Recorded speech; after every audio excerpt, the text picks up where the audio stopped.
Ladies and gentlemen, we are live from the Isle of Man in the UK. This is John and Mike's MMA Corner. Valor Fighting has Nick Gehrts against Steven Haag, and we've got Nick joining us. Firstly, Nick, thank you for taking some of your time out today to speak with us. You've got a fight coming up. Thank you for having me. Dude, you got a fight coming up, man. Now it's happening very shortly. Sir. It's not far off. I imagine now it's just a case of you just stripping down the weight, are you?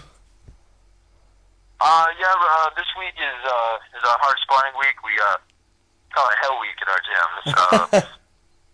It's hard sparring. We do a gauntlet every day of the week. We have you go in. You got three fresh guys, and you get a fresh guy like every other minute. So you're constantly being pushed, all those guys are fresh, just constantly beating you up, and, your job is just to hang in there and do what you do the best you can do.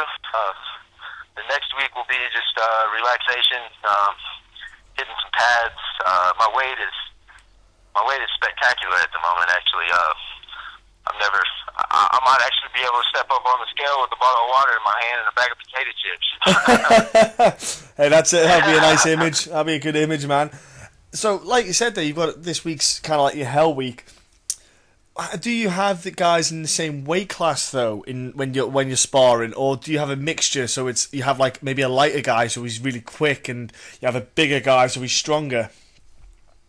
Yes, absolutely. I got the most outstanding teammates I could absolutely ask for. Last night I did my gauntlet. I had a mixture. I had Alan Stewart. He's one of our pros at 170 and 185. And we put him in there because Steven's supposed to be strong. He's supposed to be big. And I'm used to that. We got a lot of big guys at the gym. I'm always sparring with them, rolling with them. Then we got another guy, one of our amateurs that actually shouldn't be an amateur. He should be a pro. The only reason he's not, he got in a car wreck when he was in high school and lost his eye. So that's Dre Miley. He's a killer, man. But he's a really good wrestler, really good striker. He fights at 135. So always a variety of weight classes. Speed, strength. Focusing on all of it. We put a good wrestler in there, a really good striker. Put a good JiuJitsu guy in, and just trying to mix it all up. Have different sizes, different skills. Different styles. Yeah, that certainly helps, like I say, because I was curious about that. I wasn't sure if they just get 3 guys in your weight class and that's it, but it does help, I think, having that variation, because, I found it as well myself. When I would spar with guys who were lighter, there was that speed difference, but then when you went for the guys who were bigger or the same size, it almost felt like they were fighting through tar. They seemed so much slower than these kind of lightweights. It was easier to respond to their strikes. Even guys in the same weight class, you felt like you were seeing the punches come a lot sooner. Yes, absolutely. One thing I was talking about Alan Stewart. One thing about him, man, he's good. he's fast. He's strong. He's all over the place. He's currently 4-0 as a pro. When he first started coming to the gym, he weighed like 310 pounds, and now like I said, he fights at 170 pounds, 185 pounds. So, but he's got speed, he's got strength, he's freaking excellent striker, really good grappling. So yeah, just that mixture and everything. Sometimes though you get, we had another guy in last night, one of our amateurs named Dylan. He's a really good wrestler, wrestled in high school and everything. He's a little bit slower, and not as technical. We don't expect Steven Haag to be very technical. We expect him to be kind of wild. Obviously on the ground he's a brown belt in jiu-jitsu, so he's supposed to be a little technical there. But I fought Adam Hyde. Not my last fight, but the fight before. Adam Hyde was a brown belt in jiu-jitsu, and I don't know if you saw that fight, but not saying anything bad about Adam Hyde. That's one of the toughest guys I've ever fought in my life. And very, very nice person, nice human being, and we've actually talked since that fight and everything, but he was a brown belt in jiu-jitsu, and that didn't work out too well for him, so. Well, I was just you're a purple belt, aren't you? Yes, I'm a purple belt. I got I'm a one-stripe purple belt. Now, for ladies and gentlemen at home, because not everyone knows how the grading system works with jiu-jitsu. Now, obviously, a lot of people will know just that black belt that's the most common phrase. People go, if you're black belt, it means you're a ninja, and white belt, it means you're the victim is the best way to put it if you're a white belt. And then there's a load of colours in between that people kind of get mixed up with, and it's not everyone knows this. So you're a purple, and you went against a brown. Now let them know what that means. Well, there's 5 belts in Brazilian Jiu-Jitsu. There's white, blue, purple, brown, and black. So one of the hardest systems to get a black belt in. It takes a long time unless you're in the gym every day for hours a day. But brown is right after purple. Generally, you'll get a stripe. There's like 4 stripes in between belts. So as you progress, as your coaches see you progress and everything, they'll promote you to stripe, and then promote you another stripe. And after you get 4, you'll rank up to a different belt. Generally takes about 10 years to get a black belt in Brazilian Jiu-Jitsu. I mean, like I said, unless you're in the gym all the time. My brother Sam, he actually is he's like a 4-stripe purple belt, and I started training jiu-jitsu like a year before he did, and he passed me up in rank, because he trains in a gi all the time. He's in the gym like 4 hours a day, constantly training, so he definitely got promoted faster than I did, and you put us in a gi, Sam would probably tap me out a lot, but there's a big difference between being in a gi and having a mouthpiece and MMA gloves on. Oh, definitely. When you're getting punched in the face. The whole factor of getting punched in the face, that changes things up a lot. And fortunately for me, I've been really good at mixing my jiu-jitsu into MMA. So I don't rely solely on my MMA. I have really good defense on the ground of people trying to hit me. I rarely get punched in the face on the ground. Just holding wrist control, controlling them down, breaking their posture and everything. It's really hard for people to hit me on the ground. I was going to say, I spoke to another fighter called Ben Egley. We were speaking about this stuff, and I was saying he trains quite a lot in the gi, but I was saying to him that I have never trained in the gi. I've always done non-gi jitsu, because in my head I thought to myself, if I'm in the cage, I'm not in a gi, so why would I want to teach myself gi stuff? But then again, being in the gi, it definitely there's more to worry about. You have gi chokes. People are grabbing your sleeves, grabbing your collar, grabbing your pants. There's just a lot more to worry about. So you have to. It makes you more aware. So whenever you're out of the gi, and no gi, you're better at defending stuff. You're more aware of everything that can happen. You're always protecting your neck. You're fighting grips off and everything. It definitely makes you more aware, and I think the gi helps a lot for MMA, just for the aspect of being aware of all the other things that could happen, and knowing what's coming. So, do you do grappling competitions outside of Fathom Fights? I do. I haven't done one in quite a while. It's been a little over a year or something. Actually, right before my pro debut was my last jiu-jitsu tournament.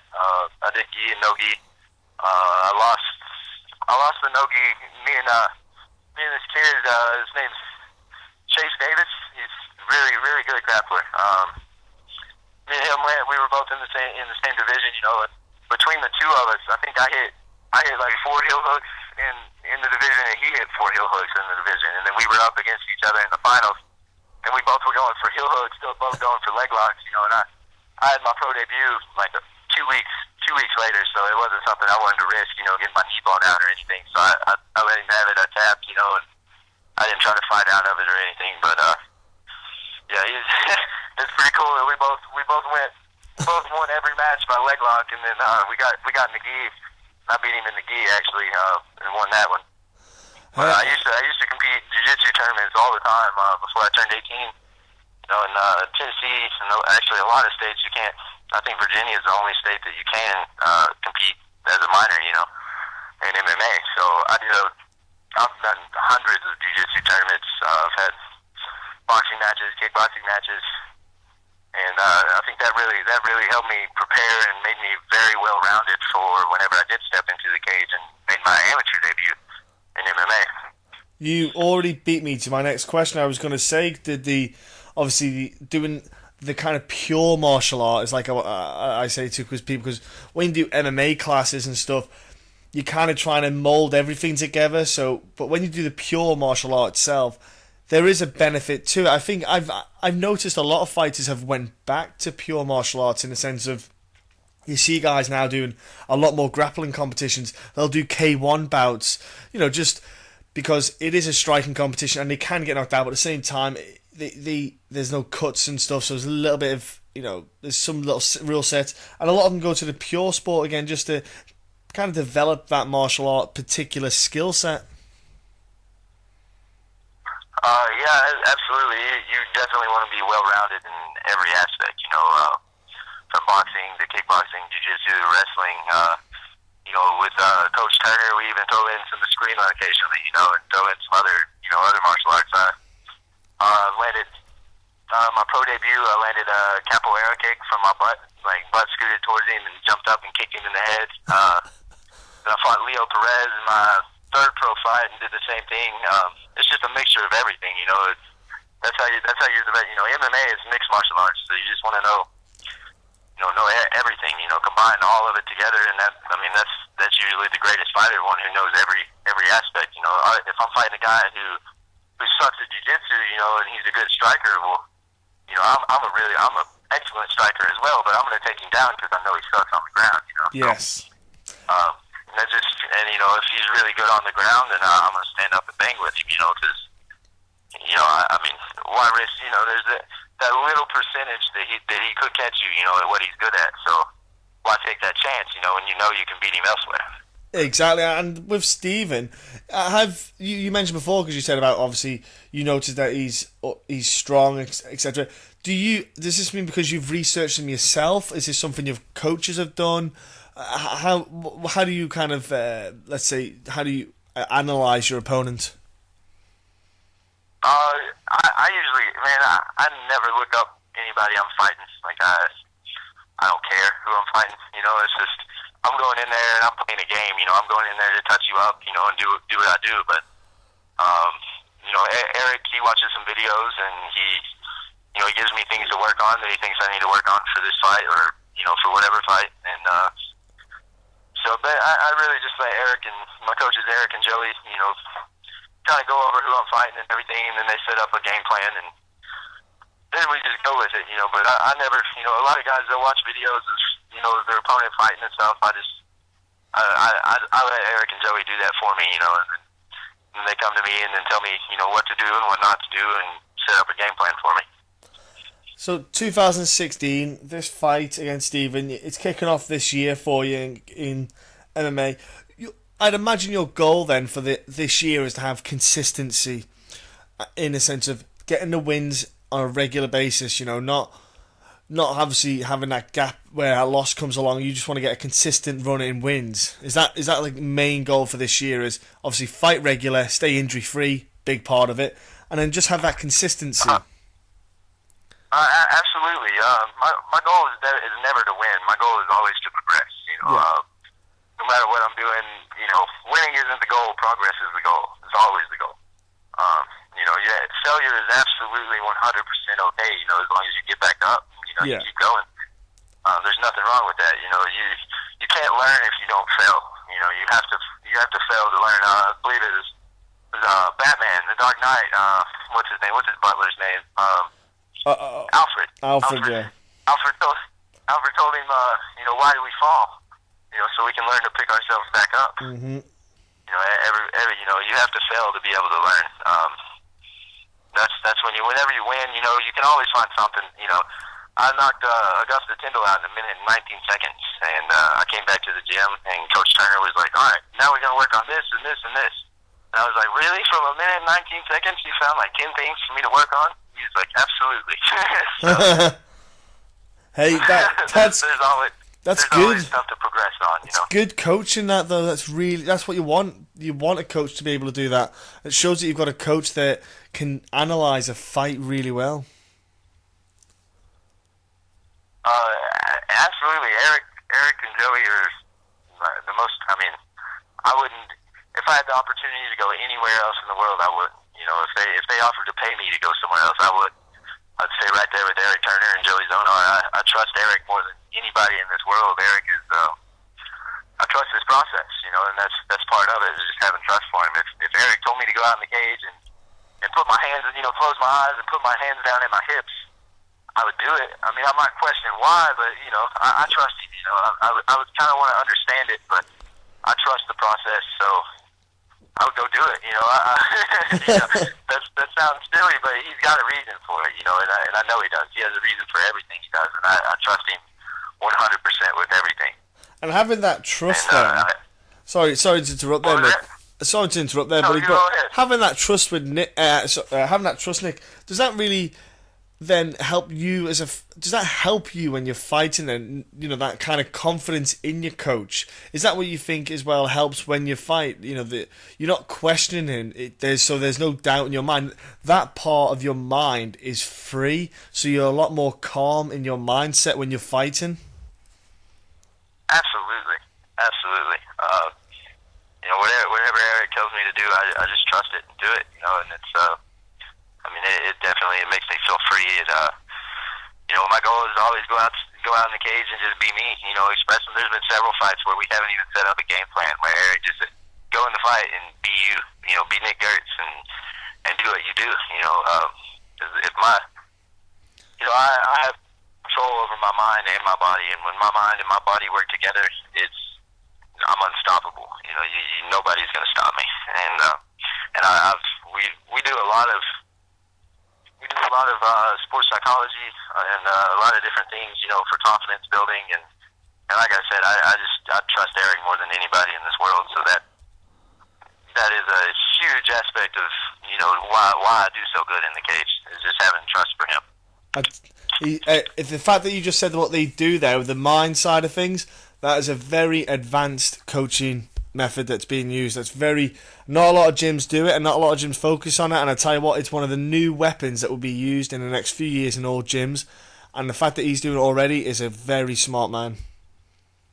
Oh yes, absolutely. Now, Nick, you're fighting Steven Haag on Valor. Now, this fight's going to go down. People can watch it. You can jump on the website, ladies and gentlemen, to stream it if you haven't got tickets to go there. Nick, before you throw down, though, before you step into the cage, how can people join on social media to, you know, interact with you, follow your kind of journey for the 2016 and beyond? Yeah, you can follow me on Facebook. My fighter page is Slick Nick Gehrts. Go check it out. Give me a like. There's always keeping up to date with all my fights, all my information and everything. Let's see. I'm not big on the social media for the Twitter and all that kind of stuff, but you can follow me on Facebook. And then yeah, I'm not real big on the social networking. It's okay. Do you know what? I know a lot of fighters that some just have a Facebook page and that is it, because it's just not their thing. Look, what about then your sponsors? Is there anyone helping you out with your fight camps and, you know, just supporting your career? Oh, absolutely. I got Jake Smith at Meltdown Graphics. He does all my custom screen printing, signs, my banners, and everything. Corpse Construction, Wits Legacy Tattoo, 3D Complete Tree Service, Tactical Medically, Stover's Liquidators. Always working on getting new sponsors and everything. In the process of, you know, trying to get more contracts signed and everything at the moment.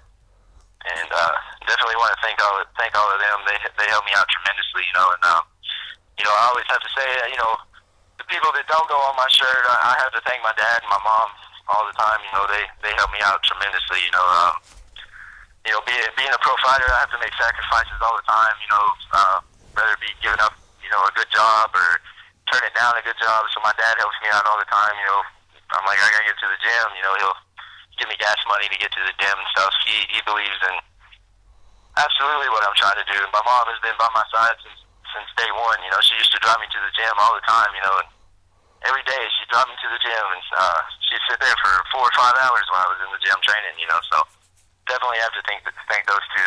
They're two of my biggest sponsors. Yeah, that's awesome to see that you got that backing up. So apart from your mum and dad, who else can you give like praise to? You got coaches, even your training partners that you've got, and people like that. Man, definitely Eric Turner, Joey Zonar, all the guys at the gym, all, from pro fighters, amateur fighters. I mean, mom and dads that come to the gym. You know, people that just come to get in shape. You know, we always push each other. You know, I look over at them and I see them working hard, and I'm like, I got to work harder. You know, it constantly makes me work hard. You know, all the guys that have helped me out in my gauntlet, Dre Miley, Ali Foley, you know, Justin Fisher, Alan Stewart, all of these guys, man. We got a gym full of killers, man. We're coming for the UFC. You know, we got one guy in there already, number 6 light heavyweight, Ovin St. Preux, but we got a whole crew coming in there. It's all building, it's all starting, you see, just one after another. It's just got a domino effect and you'll all fall in. Nick, thank you. Thank you for giving me your time, my friend. Have a great fight. Enjoy the whole weekend. And, you know, 2016, let's get it going. Yes, sir. Thank you for the time. Thank you for the interview. I appreciate it.